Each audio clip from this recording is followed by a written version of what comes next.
nobody like this. You ain't seen nobody like this. You hear my sound all over town singing. Whoa. You ain't seen nobody like this. You ain't seen nobody like this. You hear my sound all over town singing. Whoa. I think there's something in the water. If you wanna take a sip, but be careful what you wish for. The faint of heart can't handle it. Everybody wants a piece of someone else's prize, but it ain't free, it don't come cheap. Only the strongest will survive. You ain't seen nobody like this. Good evening. This is Harry with San Antonio Soccer Roundtable, and joining me tonight is Royce and Rafa. We're back to a full table, and we will have Seth coming on from Somos Mas podcast to talk a little bit about New Mexico United and San Antonio FC next Saturday. It seems like that's kind of odd to say, not next Wednesday, but not tomorrow. Yeah, not tomorrow. So cheers to the boys for a well done road trip. We'll start with you, Rafa. How are you this evening? Good, just rushing right back after watching the Cowboys game with a couple of friends. And I'm sorry. Can you hear me? Why would you want to watch the Cowboys, man? Because I was born a Cowboy fan. Ever since I was in diapers. And I'm a Broncos fan, so I understand. And then watching last night's game was fun too. Like I said, brother had a little barbecue, so we watched the game in his backyard. So that was nice. Thanks for the invite, man. Yeah, for real. It was the last minute. It was super late though. To be fair, it was basically our bedtime whenever kickoff happened. So yeah. Royce, how are you? Tired. Exhausted. It was my kid's second game, or I guess my kid's team second game that I'm coaching. And at kickoff, it was real fun, 97 degrees outside, and the I guess the ticket taker lady that's out there didn't let us bring water. We could only have like one bottle of water per kid, and we're like, it's hot outside, right? And these kids are going to need more than. Well, you can buy more at the concession stand. Okay, that's really really stupid. Thank you though. So I'm not still mad at that at all. It was just stupid. Like, you bring water for the kids. Like, sure, yeah, we buy some for the concession. How about we just bring some in and have some in an ice chest? They wouldn't even let us bring the ice chest in until I told her that's for injuries. It's just ice. Like, settle down. What league is this? Rather not say. It's hope Styson's not watching. It's a league. It is run by a religious organization. We'll say that. That's cool. It's their rules. But I understand what they're trying to do. But yeah, I understand that they're trying to make money, but at the same time, it's like water's basic. It's a basic. Like, it's not like we're bringing in nachos and hamburgers and stuff. It's water in an ice chest. It's 97 degrees outside. Like, you're not worried about heat stroke or heat exhaustion, I guess. That's correct. And if that would have happened, the first thing would have been, we couldn't have 5-year-olds. We couldn't have water. 3-year-olds, 3 and 4-year-olds. Yeah. So dumb. Anyway, we're 2-0. That doesn't really matter. My kids are incredible. I love coaching my kids, and it's just a shame that there's simple little things that, it's like, you get it. They're trying to make money, but at the same time, we're trying to be safe at this. Safety should be first. So. Anyway, doing okay. Doing really well after last night. After the this is called a transition in the business, people.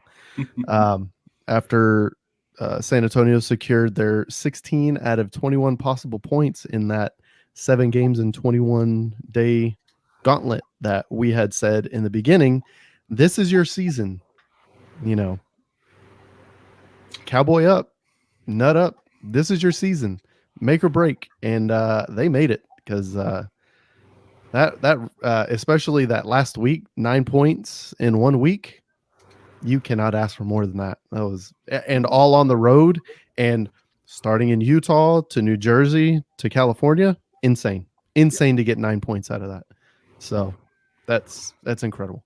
So let's get into it here. We're going to use the highlights from ESPN Plus here, courtesy of them on the broadcast here last night here, because there's a lot to get to in this game.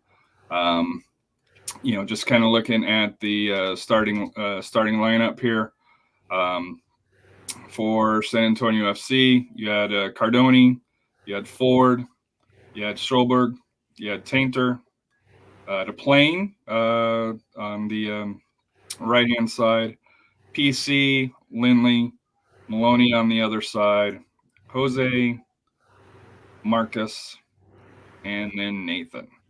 So the traditional 3-4-3, or I guess it's our new traditional for that here. It's been I think the last time we implemented the 4-4-2 before the second half of the Pittsburgh match was before this road trip even. RGV. It's been a while. One here, according to here. Was it? No, it wasn't RGV. It was the Austin match. The Austin match, we had 4 in the back. I'm pretty confident in. Yeah, they did.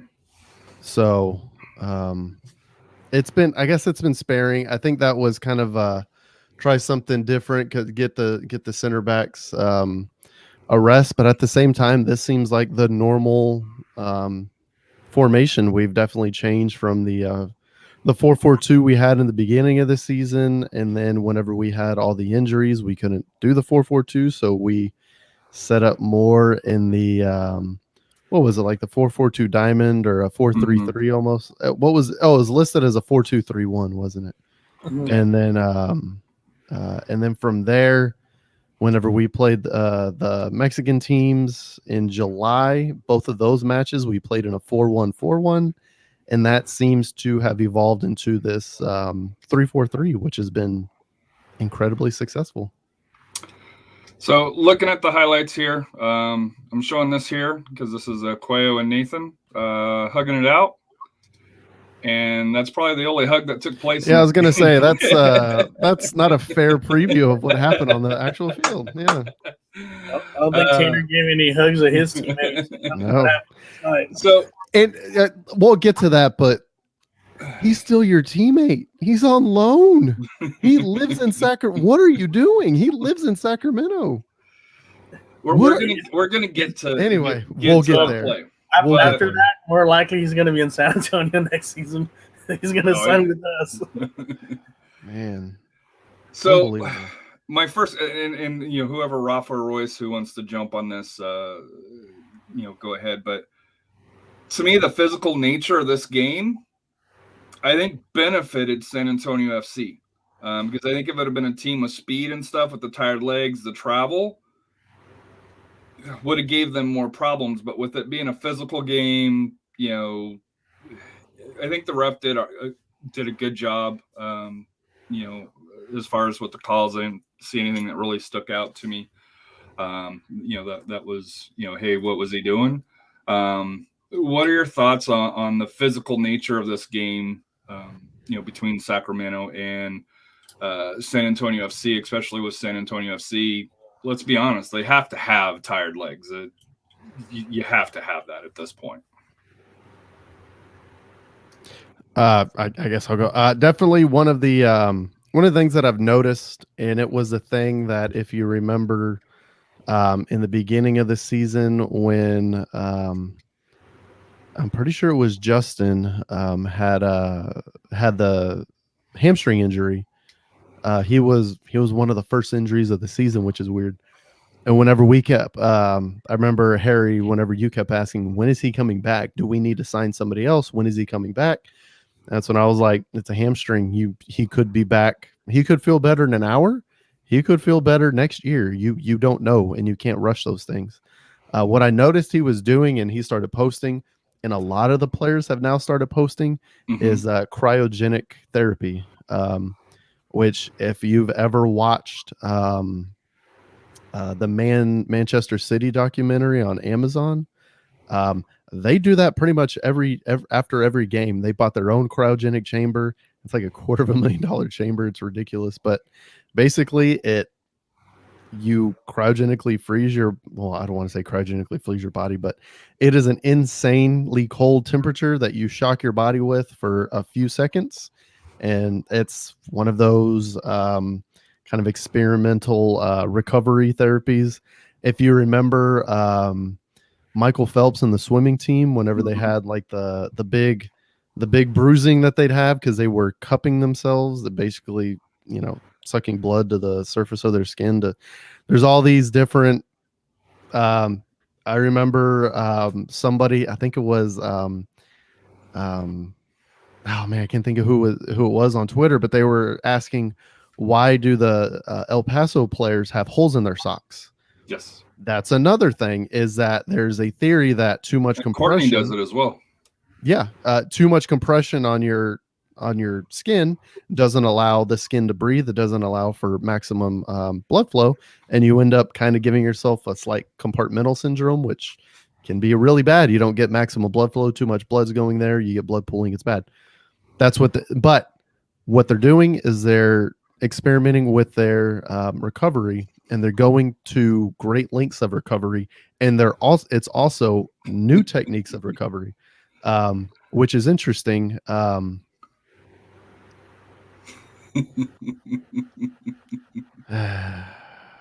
Coach, come on. Trying to derail the conversation already. You already did. Don't ask Michael Jackson about cryotherapy. Don't ask Han Solo about cryotherapy. There you go. No, but it's obvious that they're looking for different techniques to recover because of how tired their body is. But I will say two things. Number one, hats off to the training team and to the medical staff. I know in the beginning of the year, one or possibly two people on this podcast did not have a lot of faith. But no, it wasn't a lot of faith. I was wondering if they were pushing them too hard. Yeah, and I mean, there's a lot of injuries, and I said that it's bad luck, and that's what it's bad luck. But with all of they're doing is that they've maintained their health, which is incredible. You didn't even see in this ridiculous stretch one player go off with a cramp or injured because of an overuse injury, which is huge, and that's incredible for any club to have that on any level. Hamstring injury. So yeah, exactly. No hamstring. Well, I mean, knock on wood. God, but you were seeing those earlier. That's the reason why we were raising that concern. Which is fair. But I mean, those are beginning of the season injuries. You don't come into it happens, but. You haven't seen it coming off of 2020 with the COVID and right. And I think I honestly think that right there accounts for all the injuries in the beginning of the season, because you did not get a full season. You did not get a full preseason. You did not get a full off season to maintain your level of fitness. I think the beginning of the season injuries account for what the players did in the off season, which they couldn't completely work out together. They couldn't do their normal stuff because we still did not have a vaccine. It was still very dangerous. Luckily now we do have the vaccine. I'm confident most, if not all, the players are vaccinated, and obviously we have had a COVID scare, but the players came out in the 2 weeks relatively unscathed. Yes, they had it, but at the same rate, I'm pretty confident the ones who had it were vaccinated, and they did not have that tough of a time from what we know from it. So yeah, at least publicly, there's not correct anything here. But turning to the start of the game here, let's be honest, Sacramento came out firing, in the fourth minute here. They had the first shot on goal here where tried to slip it past Matt, and the defense stood up here pretty well here. A pretty cheeky move. By way of there, yep.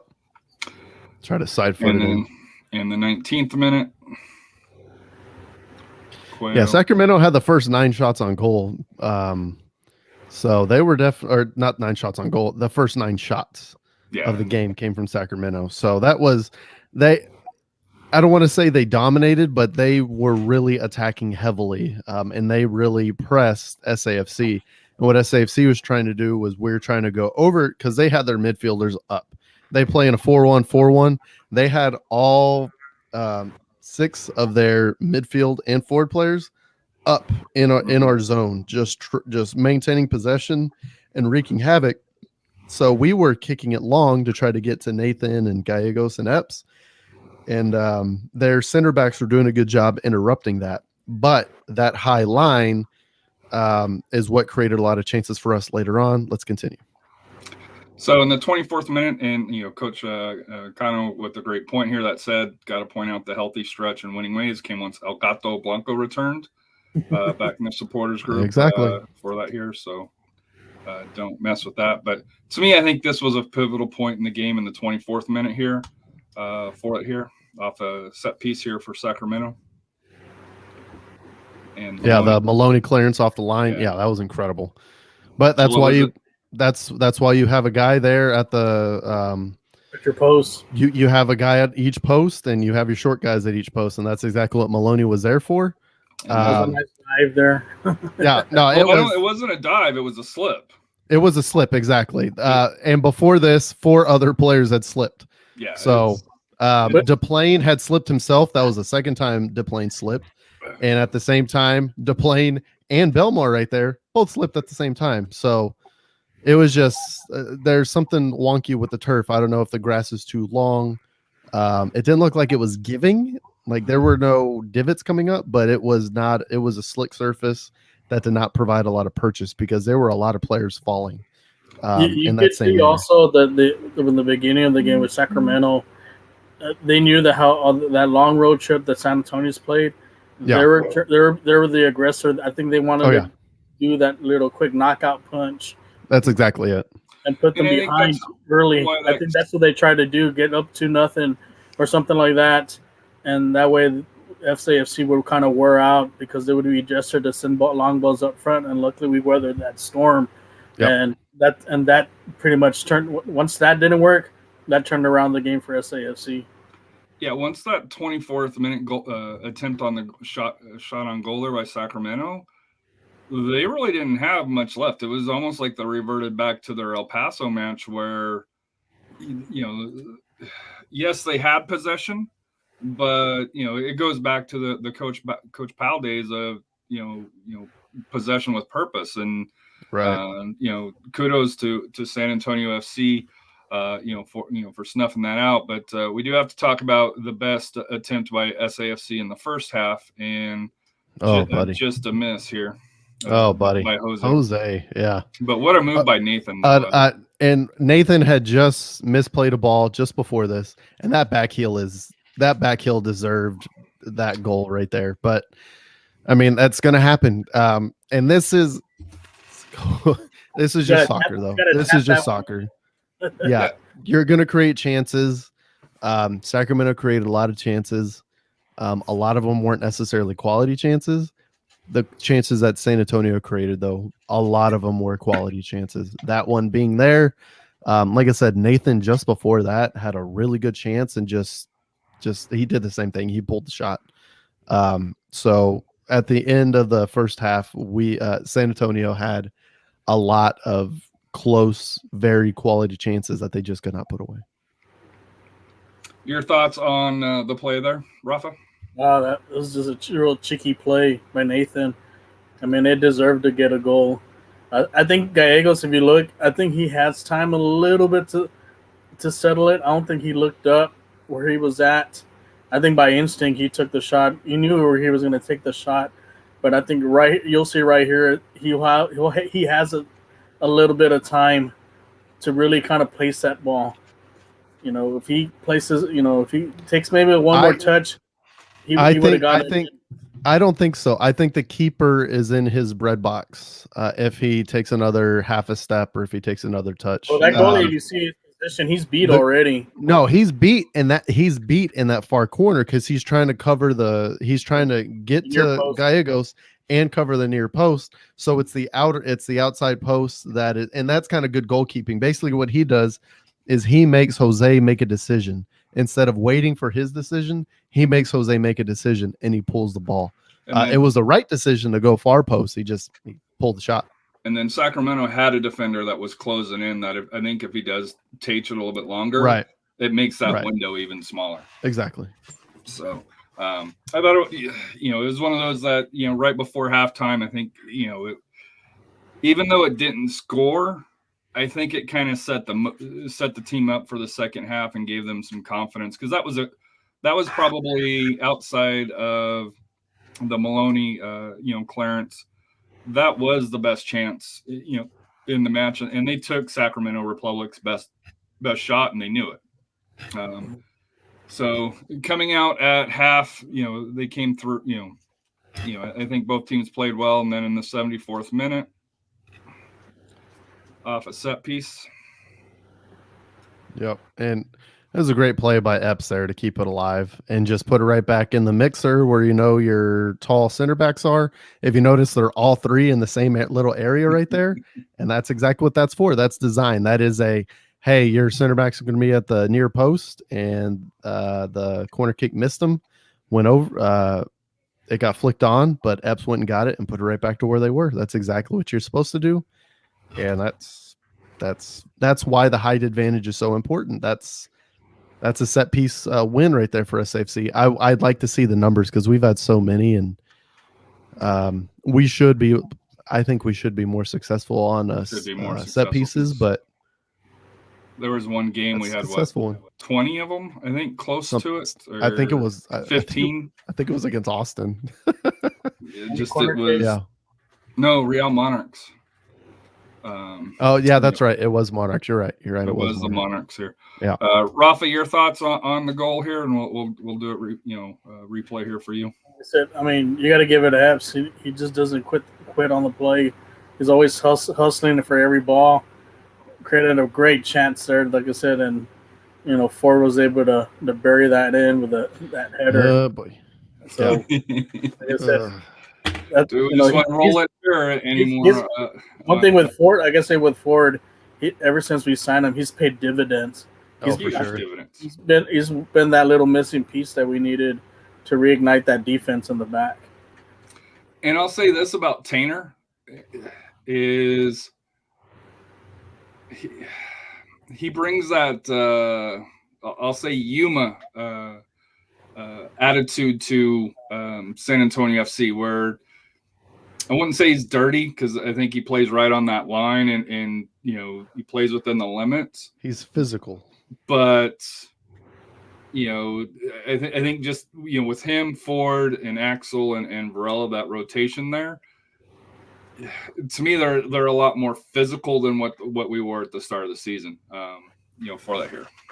So, but speaking of physical, let's digest this.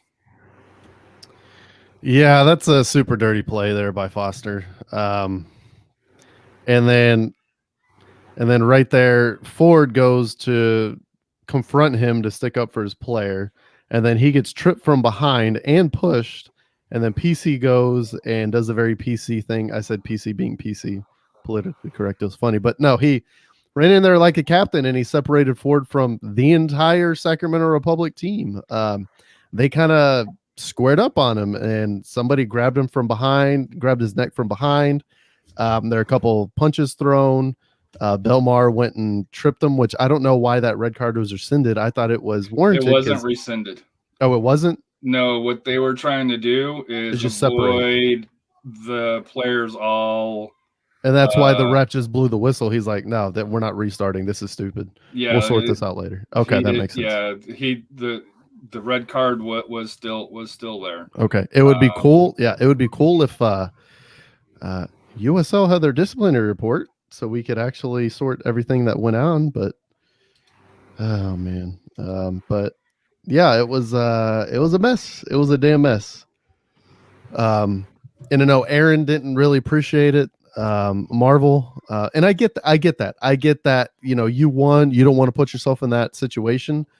But I will say for Ford, Ford didn't really put himself in any situation.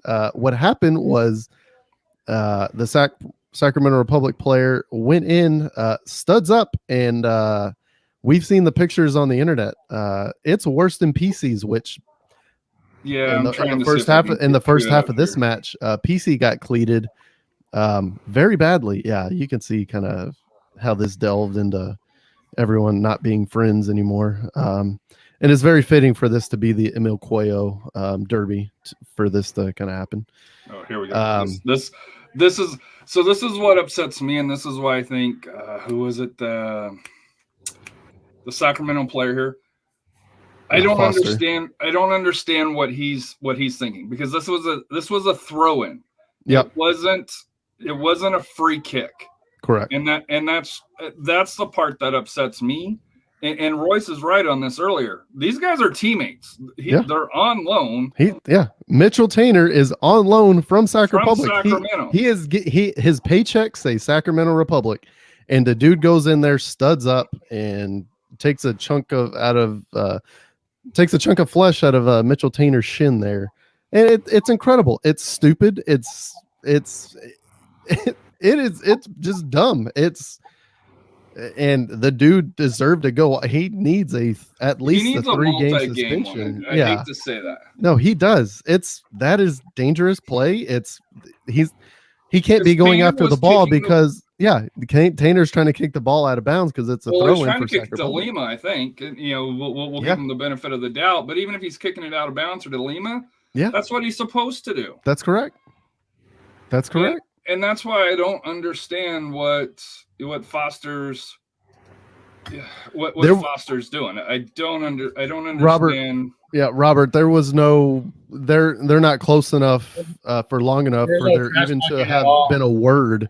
Yeah, there could not have been a word exchanged. It was running up. The dude was tired of San Antonio FC. Well, he didn't like the fact that they were losing to San Antonio FC. To me, also, that was intentional. He was intentionally went to hurt him. Yeah, that's it. Look at he had his left foot up. He had his left foot up and he cleated him on purpose. When you're a soccer player, when you're a professional soccer player, you know what you're doing.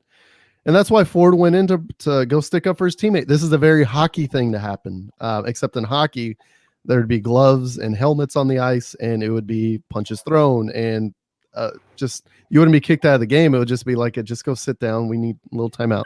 But Ford didn't even throw a punch. He held everything back. He shoved Foster because Foster left Mitchell Tainer bleeding there with his cleat. And Ford did exactly what he should have done. He got in there, he stuck up for his player, and he did not throw a punch. He didn't do anything stupid. He did what you're supposed to do in that instance. Unfortunately, what I think the ref was trying to do is he sees Ford was involved, Foster was involved, Belmar's involved, red cards all around. We're actually going to sort this out later, and we'll let the league take a look at it. Yeah, and that's probably what Ford. That's probably what Ford is saying right there. Is that's your teammate, dude? What are you doing? That's your teammate. And even PC there is like, hey, yeah, and that's why Belmar got the red. I need to go see. That's what I was trying to look at this for, but just incredible stupidity from. But the two captains from walking Foster Ford there. out, I thought that was class by those two, with Maloney and PC. Oh yeah, no, for sure, and that's why they're there. And the funny part is, well, I say funny part. The first 2 minutes of this injury time was taken away because somebody kicked PC and he stayed on the ground for 2 minutes, and it was just chef's kiss, just like. And that's what the announcers are saying. You can be mad at this all you want, but Sacramento would be doing the exact same thing. And this is a very professional thing to do by San Antonio. And it's a very PC thing. And PC knows where the line is. Yeah. That's the thing. PC knows where that line is. And when he saw Ford go there with the entire team, what did PC do? He was trying to get Ford to separate from everybody because he saw the writing on the wall. He didn't want it to escalate. But yeah, PC and Maloney there, that's why they're your captains. And that's why those two need multi-year deals. Tim Holt, RC Buford, Spur Sports Entertainment. Those are our captains. We need those guys. Hey, I'm going to step aside real quick here if you guys can continue the conversation. Okay. Sounds good. Rafa, how did you feel about the injury time and how San Antonio played it? And at the same time, why do you think Sacramento responded this way? Well, to me, they played it great. I mean, with any team, you're gonna wait. Yeah, you're gonna waste some time and all that. That's just the nature of the game. But they handled it well. They did what they needed to do. I think Sacramento just got desperate. But to me, like you mentioned, Tanner's their teammate on loan. There was no reason to hurt your own player. And then you got to be smarter than that. And hopefully, like I said, the USL, committee, rules committee looks at this, and I think they really need to hand down not only at least a 3-game suspension and a fine. Well, he'll get a fine because he got a red card. But also, if you notice on that play, that Ford got pushed in the back violently. Yeah, he got pushed and tripped up from the back. Yeah, and that's seeing Ford. He's defending his teammate. He didn't throw a punch. He shoved someone, but that's just a shove. But what they did to him, that's hopefully the USL reconsider about him taking the red away from him. And honestly, Ford should have just gone a yellow. Yeah. But the other 2 players, they definitely deserve to get the red cards. So here's my thing about Belmar, and I don't think it was intentional, but with Courtney going down, it was a shot at the lower legs, and we know that he's coming off of an injury to his lower legs where he's had the rehab and he's got back, and to me he's performing great. He's performing like Ikabaga did back in 2017, just with that with that skill set, just dominance. Just dominance. But to me, like so that, and I don't think Belmar meant to do that, but just you got to be a little bit more careful because you guys are, I understand you're on different teams, but it's still one players union and stuff like that, to where but you don't go in with your studs up. That's it. That's it. And Sacramento in this match by the side, right? Hey, that's different. Or if you hip check them, if you hip check them, if you hip check them, it's different. That's fine. But Sacramento in this match. Yeah, in this match, they went studs up twice. Yep. One was on PC, and PC was bleeding. He was down for a while. And, I mean, they even show – I thought he was coming out. I thought Lima was coming in for him at that point, but that's PC. PC did PC things, and he fought through it. But, no, they went studs up, and he was bleeding, and he had a real bad bruise on his shin. And basically the exact same thing happened here. The difference is that PC had the ball, and he was tackled poorly. The second one at the end of the match – Mitchell Tainer, the ball was out of play, and he was trying to kick it out of bounds, and Foster went in and just decided to just go all Happy Gilmore and stabbed him with the skate. So, I mean, and I do think Robert brings up a good point here, where it says Tainer did mix it up throughout the game. That's what you're supposed to do. That's what you're supposed to do. That's no excuse. You're supposed to chicken fight. I mean, there's no excuse for that. So joining us is Seth from Somos Mas podcast, which they do a show on YouTube Tuesday nights, generally around 10 o'clock, 10:30 Central Time. So it's up a little bit past our bedtimes on most Tuesday nights. But I do try to catch at least the first part of the show here. Seth, welcome to the RoundTable here. Thank you for joining us. I know we're going to talk a little bit about New Mexico United and how they squeaked out a win over Real Monarchs, and then we'll be traveling to San Antonio hopefully next week. Yeah, thanks for having me. Absolutely glad to be here. And like you said, we do our show Tuesday nights on YouTube, 9:30 Mountain Time. So I'm actually gonna have you on this week, which is gonna be a lot of fun. Can't wait to. We've been talking about it all season long. Can't wait to sit down and talk with you, and then see what's going on with San Antonio these days. I know you guys have been on the upswing lately, so excited to talk about that. So your thoughts on, I don't know if you caught the ending of the Sacramento, the San Antonio match. Any thoughts that you had on the play as a neutral?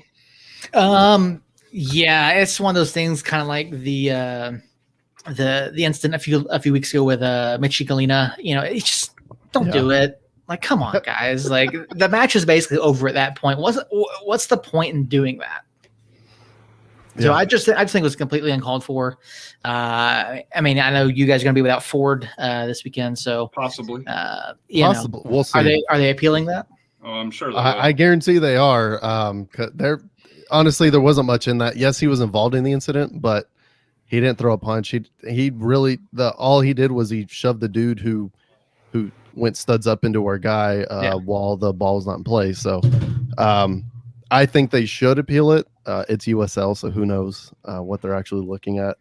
But all they have to do is point out what happened in Austin with Stuver basically taking out a San Jose player, you know, on a reaction as well. Yeah. And pro refs, the same organization, gave them a yellow. Yeah. Gave us a red. Yeah. And that, I mean, you could tell that Stuver was just seeing red in that.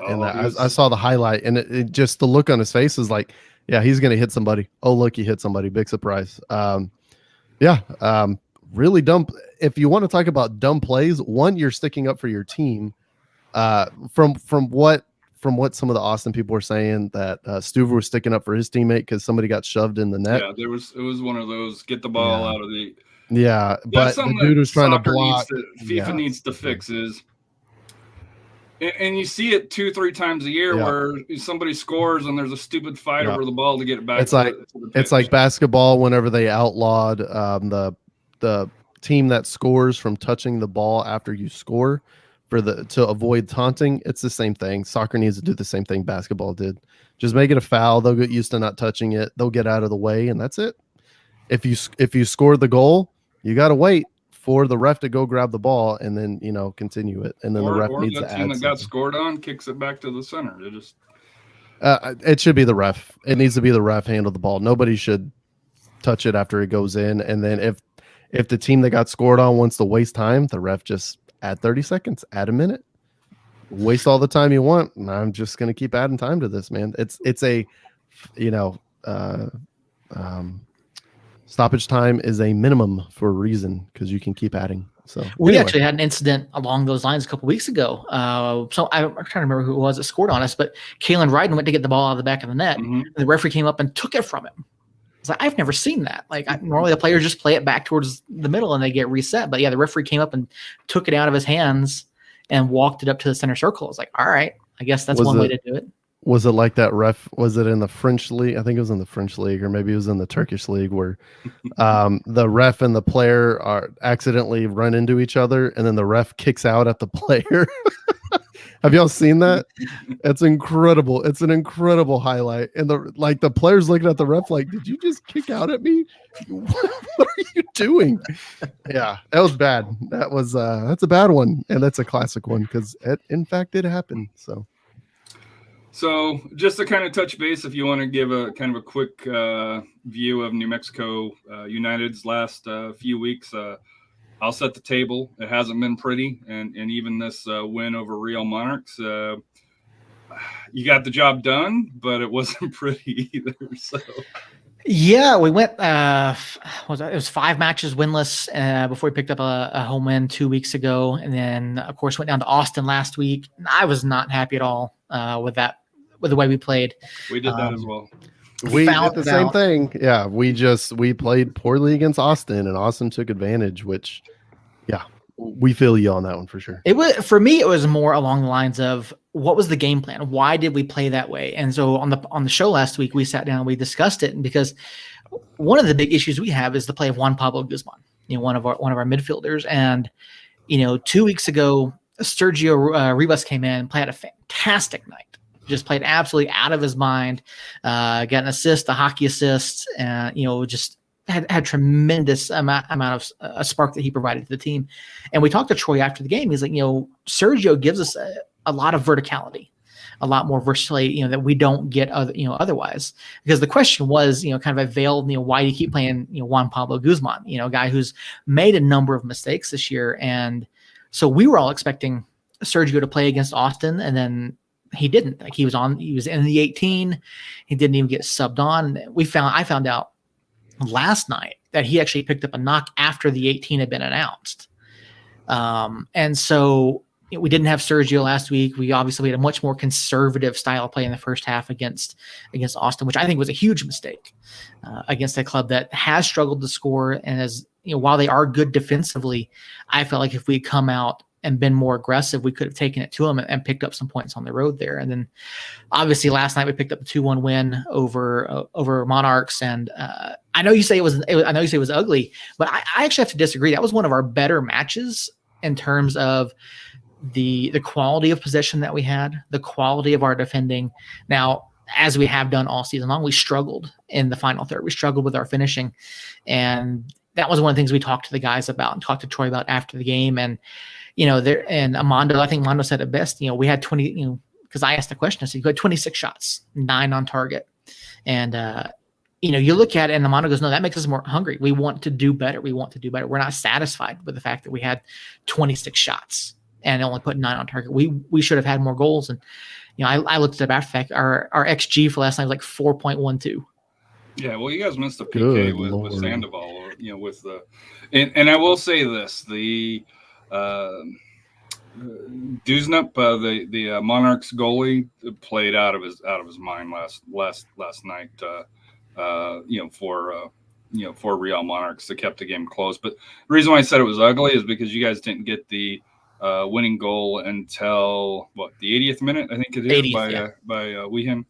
It didn't come to the 80th, but it was a great run of play. I thought it was really well, and we had the great defensive effort by Cello. They're in our defensive third, and then Daniel Bruce played lights out. He played absolutely phenomenal last night, and he's a guy that I've loved since season 1, and that cross that he put in, it was just phenomenal. Have Bees on the other end of it, and he'll tell you, he'll be the first to he regretted missing the opportunities that he had. I mean, he had a couple absolute sitters. Deb had an opportunity that went off the crossbar, and we had our chances, and it easily could have been a 4-1, 5-1 match. And I mean, there's a lot of positives to take away from it, but there's a lot that they can still build off of. And you mentioned Duznup. Duznup played absolutely fantastic, and he was actually my man of the match. Mm-hmm. I know it's easy to go, we won. It should be a home team. It should be our guys. And in my coverage for the radio station here, I was like, try to look at it as objectively as I can. And if not for Duznup, it would have been a much bigger, more drastic scoreline. So. But the other thing that kind of stuck out to me now, like I said, I use fbref.com. It said that you guys were in a 4-2-3-1 lineup, which was the first time that you guys have used that in several weeks, going all the way back, I guess. Or actually, first time all year, because you guys normally in a 3-back lineup. Was that a change by due to injuries, or what kind of prompted going to a 4-back? I think it was I think it's, even though they lined it up, and if you watch we've all seen it, USL, we have a hashtag USL typos and stuff just doesn't look right. I mean, sometimes we have, multiple wee hands on the field or whatever, but even with the team sheet being put out that way, and I know FBref has it out there as a 4-2-3-1, and I would love to see us in 4-2-3-1 instead of the 3-4-3 a lot of the times, especially when we play the 2 defensive mids, because we don't, we saw it against Austin. It's just one of the things, you don't have that the combination play between the midfields and the forwards, and so when we do see stuff like that, Troy does kind of put pieces where we have issues. We just found out on Friday that Harry Schwartz is out, season-ending injury at this point. His sports hernia surgery, so he's going to be done. It's just it wouldn't be a timing issue. I heard on the post-game report you guys had. Yeah. So he's done for the season. Sam Hamilton, still no timeline on when he's going to be back. We've had some other guys just dealing with little niggling injuries here and there, and Sergio's a guy, he's been dealing with one, and Harry actually came back from. He was dealing with it. He felt like he could play through it, but he re-aggravated after one match. And so, we see things that last night. One thing that I saw that was really interesting was when Josh Suggs came on. Mm-hmm. Suggs played as a right wing, and it's not something we typically see out of him. Troy typically plays him in that wing back position because Josh is good, going both directions. And so, there's definitely some areas there that. And that's been like the key word from day one is versatility. Troy likes to sign guys who are versatile, who can play multiple roles. And so you see guys like, Justin Schmidt come in. I see him more of like a left center back, not necessarily the anchor in a 3-back position. But when you've got injuries to Kalen, which we've seen this season, you've got guys that can step in and do stuff like that. And, Sergio being out, it's just tough, because I like Sergio. I love seeing Sergio in there. I love seeing Cello. I think Juan Pablo does still bring something. It's not nearly as much as it was in season 1, but I definitely think it was based on the injuries and what we expected Austin to do. And Robert, to answer your question, the answer is yes. Weehan is the alleged handball player in the playoff game. Oh, there's no alleged about it. There is no video proof that there was a handball in that game, except for the damn footage of the game. Except for going back and watching the game. Yeah, exactly. I will contend if you can show me a definitive angle where there is a handball, I will concede it absolutely. But the angles that they had did not show a definitive handball. Let's get away from that. We'll agree to disagree. So let's go back to a couple points that you brought up. Playing like crap against Austin. Yeah, we did that. The last time we played Austin in Austin, we played with a different formation. We played in a 4-4-2, which we had in the very beginning of the season, and we didn't look coordinated at all because we've been playing in a 3-4-3 for the last, I don't know, basically quarter of the season. Whenever we played against New Mexico, the first 2 games, the first game we played in a 3-5-2, if I recall, which was kind of out there match, and that's when we got beat 2-0, and it's pretty obvious why we didn't go back to the 3-5-2. And you guys lined up in a 3-4-3 both times that we've faced y'all. The second match we lined up in our 4-2-3-1, which we featured a few times this season. But like I said, since then we've gone to basically a exclusive 3-4-3. Every once in a while we'll change it up and go with the 4-4-2 when we want to go a little bit more bunkering and countering. Playing against crap and having Austin be the outlier to lose to, been there, done that.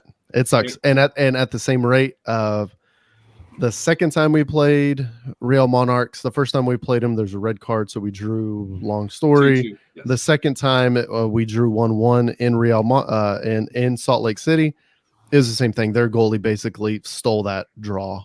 He played incredibly, played out of his mind, and it sounds like you guys know exactly how that goes. So, the last time we played Monarchs up in there, there's just some bangers of goals, and just there was weird. Like, I can't stand their field. I can't stand their pitch at all. Like that turf just does funny things with the ball. And I know the last time we played, the wind was absolutely crazy. So it was messing with the ball too, and we had a lot of comments about that. But as far as the first 2 matches against you guys, what the comment that I'll say real quick is that's kind of Rich talking about having an advantage with a weird field that you're talking about. So they at least have a soccer field. So let's settle down on that one. Yeah, no, I absolutely agree. Our pitch does some weird things, especially on the edge of the infield. The Labs pitch is better than El Paso's pitch, though. I will give New Mexico that. And New Mexico, hopefully in November, will be passing a bond. Yeah. I think it's a bond. Yeah. Continuing on a bond, I believe is what it is, to have a soccer-specific stadium built somewhere in the, I'm assuming still the Albuquerque area, right? Yeah, that's the plan, is to keep it in the metro area.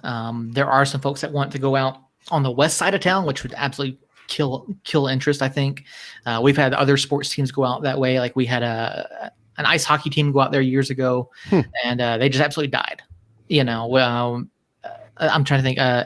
Albuquerque FC, the women's team we had 2 years ago, they had a fantastic run. They actually had to crowdfund their playoff trip, and they played out on the west side. So Albuquerque Soul played on the west side too, and so attendance just got killed from the drive out there. It's a $50 million bond that we're voting on in November, and that's been really strange seeing the media reaction to it. And that's something we can get into if you guys certainly want. But yeah, hopefully with that vote in November, are they doing the whole taxpayer money should not go to pay for a private enterprise kind of thing? And it's I mean, it's fair, especially now. I mean, 50. I don't want to say 50 million is a drop in the bucket, but in comparison to a lot of cities, I know they're going to bring up St. Louis is the biggest kind of example of that going very wrong. St. Louis built $500 million or $750 million stadium, and in less than 4 years the team left because they wanted a new stadium, and the city's still on the line for $500 million. And the reasoning is because the owner, Stan Kroenke is the worst. He decided that the stadium wasn't good enough, the facilities weren't good enough. Build me a $1.5 billion stadium in St. Louis. And the city of St. Louis said, we'll pay half of that. Here's another $750 million. And Stan Kroenke said, no, that's not enough. So then he goes to LA and he literally spends, was it $7.2 billion of his own money to build that ridiculous SoFi Stadium? So anyway, long story. Yeah, and St. Louis is going to get money back from the NFL. St. Louis is suing the NFL for false pretenses of leaving, and so that that's an ongoing lawsuit. The city of St. Louis is suing Stan Kroenke. City of St. Louis is suing NFL, and the city of St. Louis is suing the other rights holders for the LA Rams. It's ugly, and it's a really bad example of that not working out. But that is a lot of times what happens with these. I'm going to bring it up because it's going to rear its ugly head. The city of Austin paying for a city for Anthony Precourt after what he did to Columbus. Mm-hmm. What are you doing, city of Austin? But the city of Austin's done some really stupid things. So, but that's just a list of them. But that dude, FC still sucks. They're digging their own grave. It's bad. But anyway, we get it. There's always going to be that. But at the same rate, if the club advertises it properly and they go out and say, this is a community thing, here's our academy. That's, I'm sure your academy's like ours where it's free for the kids. This team isn't just, a moneymaker. We're also doing all this crap in the community, and they really need to boost that up. Is the bond up for election in November? Yeah, it's up for bond. The bond is up for vote in November, and you talk about the academy. Our academy is fully scholarship. Yeah, all the kids that get signed, it's a full scholarship. Everything is taken care of for the kids, and the club launched the Somos Mas Foundation last year. They do from day one. They've done a ton of community outreach. Yeah, they've done back to school drives, all sorts of stuff within and around the community. And David Estrada is now a huge part of that now. After retiring, and everyone in the club has just been tremendous. From the players to the coaches to Peter. Ron Patel was a huge part of the community outreach while he was here, and he still is. Ron's still big in the community, and so the club has been doing community outreach opportunities. They've been going out to the community communities where they're looking at purchasing the land and building the stadium. They're doing obviously with the restrictions, they're doing Zoom calls for folks to join in the community, ask their questions, and they're putting out infographics and stuff now. They actually just started a PAC to help get the word out. And right. And so you've got folks like us, on the podcast, and those of us who are around the club and have the opportunities to talk to Peter and David and folks within the club. And then we're putting out, hey, this is what the club is going to do. And the club has already said, we're going to invest millions of dollars into this. Exactly. So and they constantly describe it as a private-public partnership. Right. And there's a framework in place already from the lab. From Isotope Stadium, when that bond was approved, years ago, and it was paid back early, and the city makes well over $1 million a year just from the lab. Right. And talking to people, it's well, why isn't the club doing this? Why isn't the club? Well, the club has already said they're going to invest millions of dollars into this. Yep. They're wanting to bring in local businesses into the surrounding area. They're doing everything they can to not displace anybody. They're reaching out. They're doing all of these things, and it's just unbelievable the amount of information that gets put out there that people just automatically believe is true when it's not. Misinformation, never. Yeah. I know it. Yeah, exactly. I mean, we have people thinking that there's a tracking device in these vaccines that they're pushing when they carry one of these around 24/7. Like that's not a anyway. Let's get off from that That's because not head there. yeah, that's going to be bad times. Yeah, we're gonna. So I'm gonna ask each of you here. How do you think this game goes? Because this, as far as for head to head, it's a close series. However, the outside of the playoff match during the regular season, the home team dominates. It's when San Antonio's went to the lab, they've just got destroyed. And I think when outside of the playoff game, when New Mexico's came here, the games haven't even been close. So, Rafa, how do you see this game playing out? Obviously San Antonio gets Abu back. But at least, at this time, most likely maybe losing Ford, but, we'll see it, how that works out. But because the USL doesn't do the disciplinary report, we may not know until. That'd be nice. Yeah, exactly. Yeah, we're not going to know until they put out the lineup an hour before Preston the damn game. Yeah. Preston, help us out, man. Hopefully Kamara comes back. He'll be back. But like I said, we got Varela too, so he's got a good. So and the plane's back too, so we should be fine. I think this game, going into this, we should have, we're riding high. I mean, this was a good road trip, except for the little hiccup in Austin. I think this has been a real good confidence booster. We're peaking at the right time, so I think we're gonna go in this game. I know we're not gonna take New Mexico lightly. It's always gonna be a rough and tough game, but I think we'll pull this one out, and I think. We're still going to give the same problems in New Mexico when they come to San Antonio. So, our offense are doing great. Our players are touching the ball a little bit. Hopefully they can touch a little bit better because I know that's been an issue. Yeah. But like I said, we're now starting to become consistent. But we're also winning games, like Royce mentioned, we're winning ugly games. Like ugly when we don't look good, but we still pull out a win. So that's a big difference from a few years ago. So I think going this, we should be the favorite to win for this one on Saturday. And Seth, I'll have you go next. And I think this is one of the few times, at least in the recent last months, where both teams are coming in with a full week's rest here. Neither New Mexico or San Antonio plays a midweek game this week. Yeah, it'll be nice to see. I know the last couple of matches we had, it was a Monday night football, and there was like a Wednesday night match. I'm like, guys, come on! These are two of the best teams in the Mountain Division in terms of talent, I believe. And why isn't this a Saturday Sunday matchup? Let people get out there and see it. But yeah, like you mentioned, the series has always gone back and forth, and I know we did not play well the first match out there with you guys this year. The change of formation, and you guys, I think PC had come back from injury at that point. Patino was back, and so no. Patino's been out since June. Basically, what happened in that match was, it was PC came back, so that was big for our midfield. And at the same time, you guys were very narrow, and you tried to attack down one side, and you completely left the other side open, which is kind of what we did. We were more concentrated on attacking or defending on the wings, and you guys just walked right down the middle, which is we had also lost the match against RGV, and pretty much the same thing happened. Just kind of we forgot about the midfield. And then when we got PC back, that kind of solved itself, and here we are. Yeah.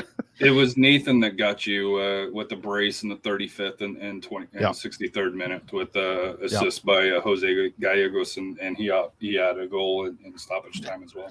Yeah, Gallegos was tremendous in that match, and it was such a night and day difference between that first one and the second one, and in terms of formation that you guys played and how you guys basically just put your game plan to work. And one of the things that I talked about early in the season was the size disadvantage. I mean, you guys got some big boys, Schoberg and some others, and that didn't really come into play in the match that we won, which I found to be really surprising. We played real compact and kind of shut off any access to the box, and so and what we tried to do was try to play outside the box, and we were successful in that. And then that second match was completely different, and like I said, PC was back, and you guys, Gallegos was huge for you guys that night. So yeah, and I actually predicted you guys were going to win that one. I said ahead of the time and I got some flack for it too. I was like, yeah, I said no. I said San Antonio is better than what you guys think, because you guys have been dealing with some injuries and some other stuff, and I was like, they're better than everyone thinks they are. We have not had a 100% healthy roster this entire season. So right now we have 3, possibly 4 still out. So yeah, it's been a dumb season. I mean, let's not mix messages. It's been stupid, and we've just had the injury bug the entire season. But this 7 games and 21-day run that we just had the right guys be healthy. That's basically it. And we've signed some extra center backs that have really they've really paid dividends. Because we just had 3 center backs on the injured list. Now we have 2. Yep. So to me, like the biggest difference and I've talked to Seth offline about this, and San Antonio is a victim of this as well. That match, San Antonio shots on target 6 of 14, New Mexico United 1 of 15, and I think for both of our clubs, that is a sign on how well we will or we will not do. So Royce, your thoughts on this matchup here and how you see it going? It's going to be a Nathan hat trick. It's going to be another 3-0 final in this one, and the reason being is our midfield's our midfield, and that's kind of what we really struggled with in the beginning of this season, and it's our strength this season. And go at this point in the season, it's our strength. We may lose Ford, like you said, to a red, and if we do, for red card suspension, you can slot DePlane in his place on the right side, so you'll have Schuberg, you'll have DePlane, and it on depends the left, if Gleedle comes back. I think DePlane stays outside. No, Maloney will be on the outside, and if Gleedle comes back, it'll be Gleedle. Well, it'll be Gleedle and Maloney, but who's the 3 in the back? You put DePlane in over Varela, or I'm open. Yes, on the right, personally. On the right, because we're more. That's the whole point. The Schuberg stays, and he'll come out if he needs to, and you have the more mobile DePlane and the / Ford, and the more mobile Taintor on the left. And that's how our back 3 has worked so well. Schuberg comes out if he needs to, or he just clears everything away because he's 6'7" and he's a damn monster. And then you have the other 2 next to them that'll go out and they'll play. They won't miss a. Well, I mean, they're going to miss Courtney Ford being back there if the red card stands, which it should not. But if it does stand, they shouldn't miss a beat with the plane back there. At the same time, on the wings, you might have Gleedle back. If you don't get Gleedle back, it'll probably be Maloney and PC on the outside, because you get Abu back and Lindley will be there. And then the typical front 3 of Epps, Gallegos, and Nathan. But I think we have the talent. We've played enough together on the field, and we're getting a week's worth of rest. Nathan's going to have a hat trick in this. He's going to finally put away those chances that he's had that little cold streak to where, just things just haven't completely gone his way. He looked really good in this match. He just had one chance that he missed. That back heel was something special, and there's something that's going to turn around from that back heel just from how he played in this match. It's going to be a hat trick. It's going to be 3-0. Michael. Robert mentioned it's going to be physical, over under 3 yellows for SA. It's always over. I'll always smash that over button. Yeah, for sure. If you'd have said it at 5, I might have gave it a little bit of thought on it. But 3, I might go. Might depend too on who the referee is. Like, that's 100% fair, because there's been a couple dudes this season where it's just like just ridiculous with the cards. Like, oh yeah, that's a yellow. Okay, you're gonna try to really establish yourself. I'm glad I paid to watch you perform. And then there's some that just like, you're like, oh, that. Yeah, in this past match, and then at the same time, you get the complete mirror of that, where this dude's like, I'm not giving cards, but just behave. And then the teams don't behave, and he's like, crap, I should have given cards a lot earlier. This wouldn't have got out of hand. So, yeah, exactly. So somewhere in the in between, can we get that, please? Any final thoughts on the New Mexico match? I think it'll be a good one. I think this one will be close just because I think, and I hate to say this for Seth, but I think New Mexico is kind of getting to that desperation stage where they have to get wins. Just because RGV, yeah, they're winless in 8, but you figure if they start to get it turned around, the Bold for whatever reason is won 3 in a row with the new coach, with Coach Thompson. It's insane, isn't it? God. And that's after giving everybody away. They did bring in Sonny, I saw here, so he's back on the roster. So, and last year he played a pretty good part for him, Guadarrama. So it'll be interesting to see how this kind of shapes out. But kind of looking at the table for the Mountain, El Paso's in first at 46. San Antonio's in second at 40 because they own the tiebreaker over Colorado Springs, who also has 40. We also San Antonio also has a game in hand. Has a game in hand. Colorado's played 25 matches. We played 24. So yeah. Bold in fourth at 23. Fifth and sixth are tied at 35. Bold. Yeah, they're at 35. They've played 23 games. Correct.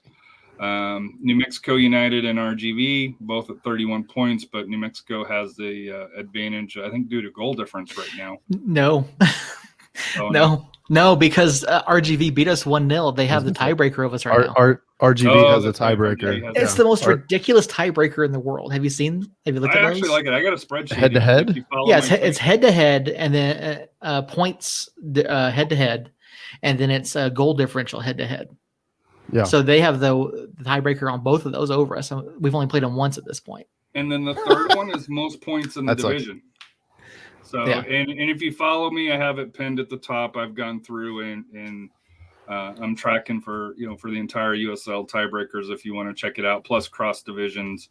I have a spreadsheet on that as well for that here if you follow me. Didn't also New Mexico have the toughest schedule going into October? Oh. Then you guys, what you think we had about one of the toughest schedules, with how the division's shaken out, and then with our out of conference stuff, like San Diego's really turned it around. Lou City. So like we had a tough back end of the schedule, and with RGV playing the way they did earlier in the season, we still have 3 matches against them, and so it's going to be tough coming down. I thought it was going to be manageable. Yeah, I'm looking at the New Mexico schedule. Good Lord. Okay, so they play us this weekend. Next travel to RGV. The Wednesday after that, they travel to RGV. They play in RGV. After that, they go back to the lab and they play Louisville City. That'll be fun. No, they're home against RGV. So yeah, they go from San Antonio to RGV. Yep. At Louisville. City. Good Lord. Home on a Wednesday against, I believe it's a Wednesday against Hartford. Yeah, Wednesday against Hartford. Yep. Home against RGV that Saturday. The following Sunday at the Loyal. Yep. Home against San Antonio, and like I said, that's the other loss. I think San Antonio's got 2 losses left in the schedule at El Paso, at New Mexico. Yeah. If I'm looking at San Antonio's schedule, and then they finish away at RGV and home against the Monarchs. But yeah, it's just, to me, as far as I look at ours, we get Oklahoma City, we get Tulsa, who Austin beat this past week. We got Memphis coming to town, which San Antonio FC, whenever you want to announce that game is going to be played, that would be nice. It's still TBD, even on the app. It's TBD on the USL website. On ESPN, we know it's a Sunday game. Hopefully they play at 12 because I got to drive to Fort Stockton that night. Yeah, that'd be nice to announce that one for sure. SAFC, please play at 12. We're less than a month away. I'm sure Toyota's field schedule isn't that jam-packed for a Sunday, but we'll move it to Saturday. It'll be Sunday at 8 a.m. It'll be breakfast and that'd be fine because that'd be awesome. I'm up at that time. I'm taking the kid and we're having a good old time, and he won't complain that it's too late and I'm tired. And see, that's one thing I was talking to David Carl about the other night. In the background, taking a bath right now. Yeah. I was talking to David Carl about the other night. The league sets all the match times. Like, that's kind of stupid. Like, I would love to have like 5 o'clock matches from like March, April, May August, Okay, September, okay, October. Like okay, not June, July. No, Yeah, but not I would love not 5 not o'clock even April, matches. May here. Not even April, Yeah. May here. It's already hot by that time. So, yeah, But March. Albuquerque's a little bit further up, though. It's Yeah, not. no, it's there's some elevation there for sure. Let's maybe like 2 o'clock in the afternoon games in like Colorado or Real at that point. So it'd be the hottest part of the day, even though it's could be like a high of 30 degrees. Yeah. Tacoma. It'd be a lot of fun to see stuff like that. But yeah, as far as this weekend goes, it's I don't know. Like we have to convert our chances. That's number one. We've had a lot of unlucky breaks this season, a lot of last minute goals, a lot of some deflections and things. If not for that, we'd probably be I think 3-1 against El Paso this season. If not for like last minute just nonsense happening, but this is going to be a tough matchup. It really is. I still don't think we match up with you guys well physically. We do have Kalen Ryden back. He dealt with a back injury for a little while, so he kind of secures that back line for us. I disagree on Nathan getting a hat trick. I don't think it happens. People are giving us a lot of shit this year. I'm sorry. I don't know if I can cuss or not, but You're good. okay. You're good. For the way Alex Tambakis has played at times, I'm like, okay, 6 clubs have allowed fewer goals than we have. So we've had a pretty good back line. We've had a pretty good, goalkeeper. They have had their moments, that's for sure.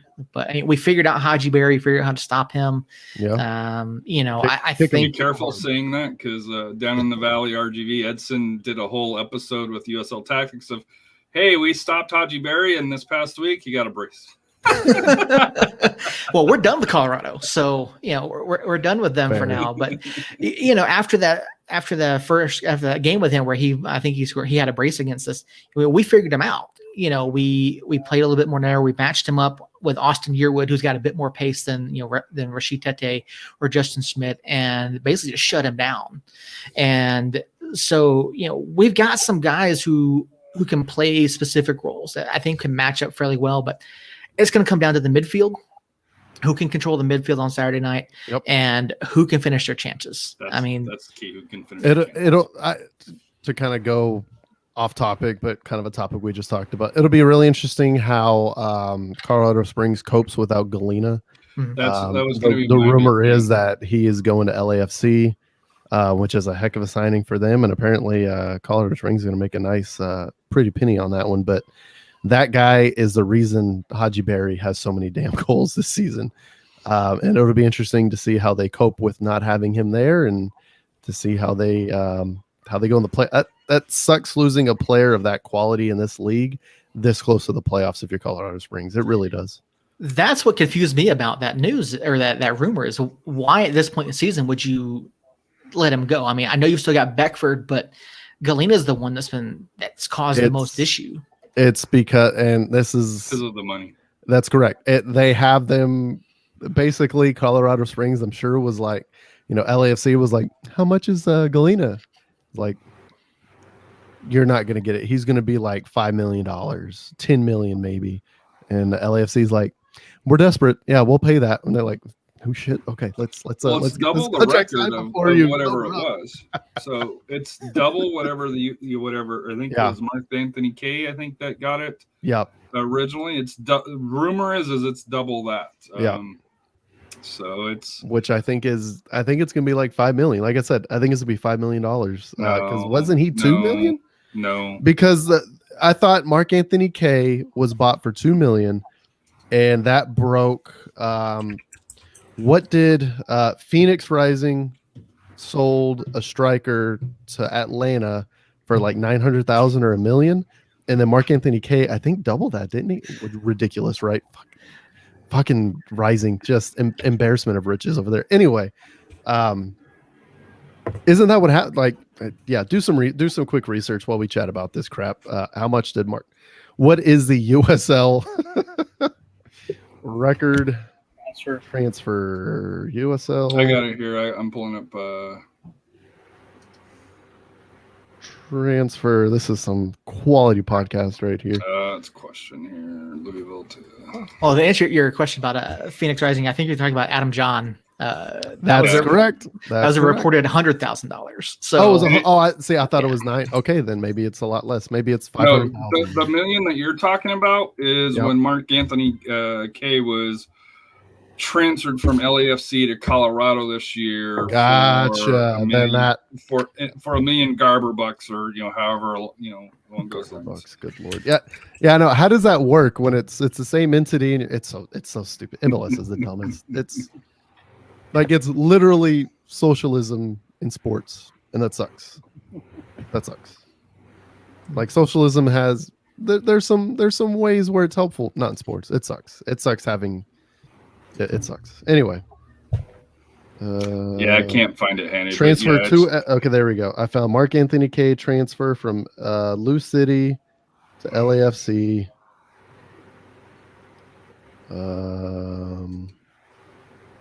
Oh, come on. Give me a. Yeah, it doesn't. I remember seeing, but it's in the hundreds of thousands. So I'd have a feeling if they got 500,000, right? So $1 million.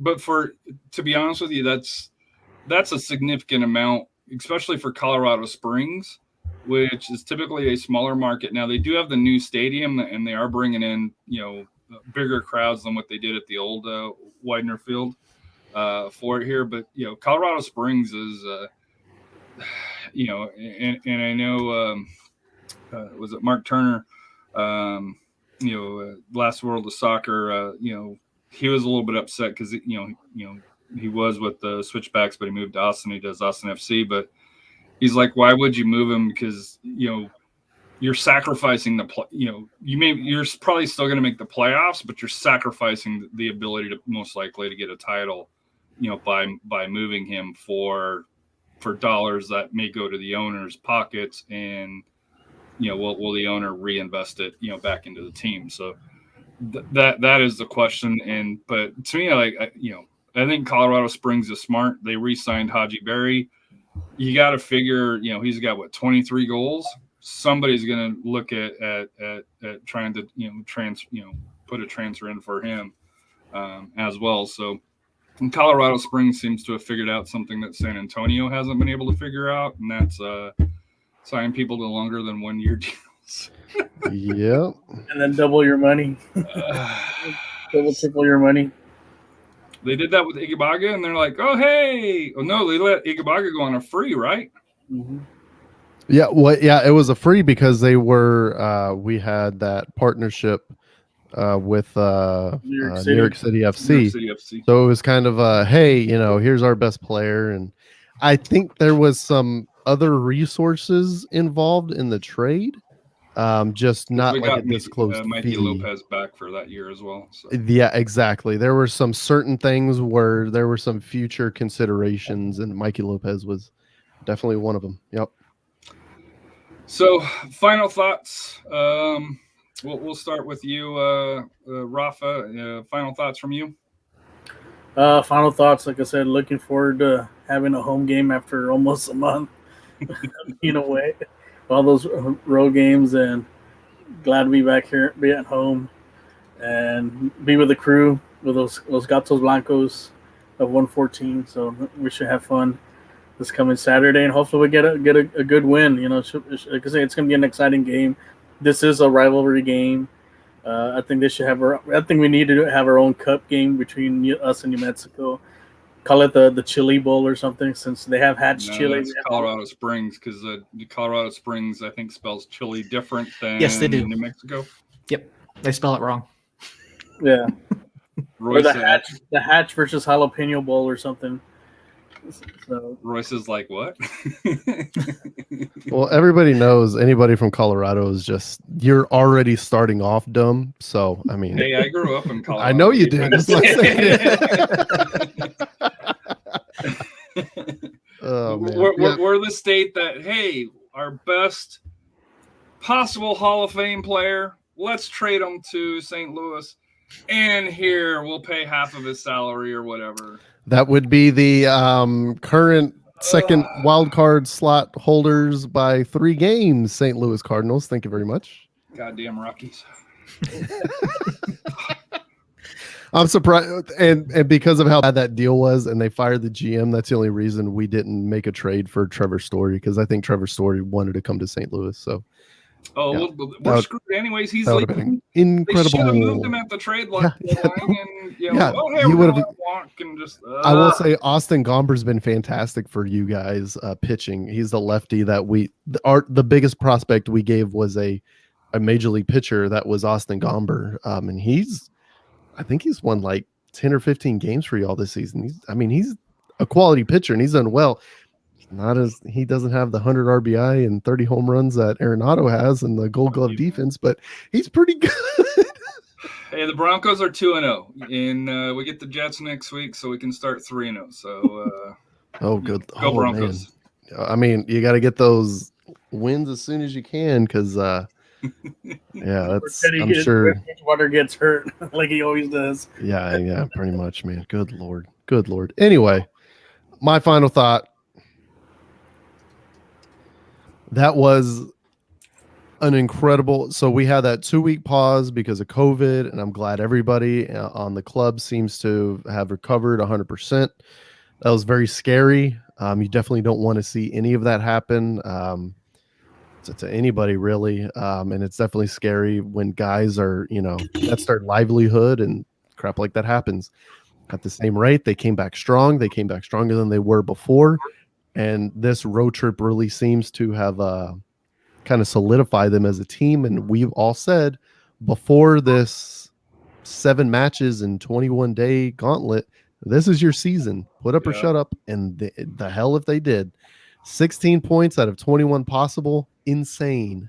And they're on a hot streak. They're looking good. And I am 100% looking forward to seeing them finally at home on Saturday. And I hope everybody comes out and supports, because they, for the work that they've done, they deserve a full damn house. So, your thoughts, Seth? Any final things from you? Yeah, I feel you guys on the being away from home. I get it. We dealt with it in 2019. We didn't get a single home match at all last year. So I get it. I get that. And, I'm glad to see folks back out. Unfortunately, we haven't dealt with the COVID issues that you guys did this year. And, I'm looking forward to. You have a competent governor. We'll just leave it at that. If you look at social media, people tend to think otherwise. But, we all know how social media can be. But, yeah, looking forward to it. We've got to figure out a way to win on the road. I don't necessarily know that we do on Saturday night. I would love for us to. I think it ends up something like 2-2, 2-1. But it's going to be a close match. It's going to be a lot of fun. I can't wait to sit down and watch it. And, I'm glad to see that you guys your club has rebounded from the start they had this season. And I think San Antonio is one of the, I honestly think they're one of the best teams in the Mountain Division. So looking forward to all of it. And 21 out of 24 points. So my final thought, I've got 2 of them here. I know I've been a little bit hard on Matt Cardone, because it always seems like he leaks goals here. But yet, if you look at save percentage, he's number 1 in the league. For that here, it's a little bit over 76%. So he faces a lot of shots, and yes, he. It seems like we give up a leaky goal here and there, but lately, I think that's tightened up a little bit. I think it has a lot to do with PC kind of being back and the center backs that we have as well.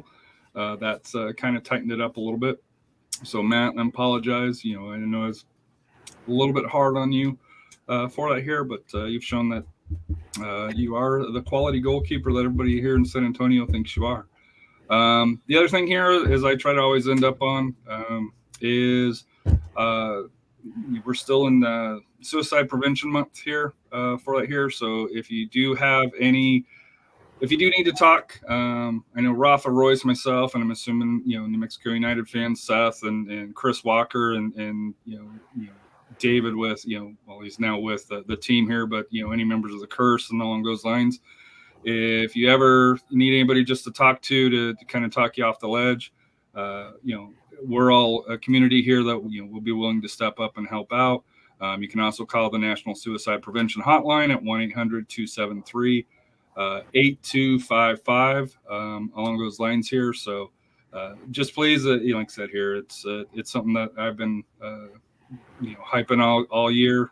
Is if you need to talk, especially men, we tend to cover our feelings a little bit, especially men my age, around 50, because how we were raised, you're told to hide your feelings, for that here. But please be open, and if you have questions here. So I do want to thank everybody for tuning in. Robert, thank you for the messages. Coach Okano, thank you for the messages, even for the off-track one with Antonio Brown.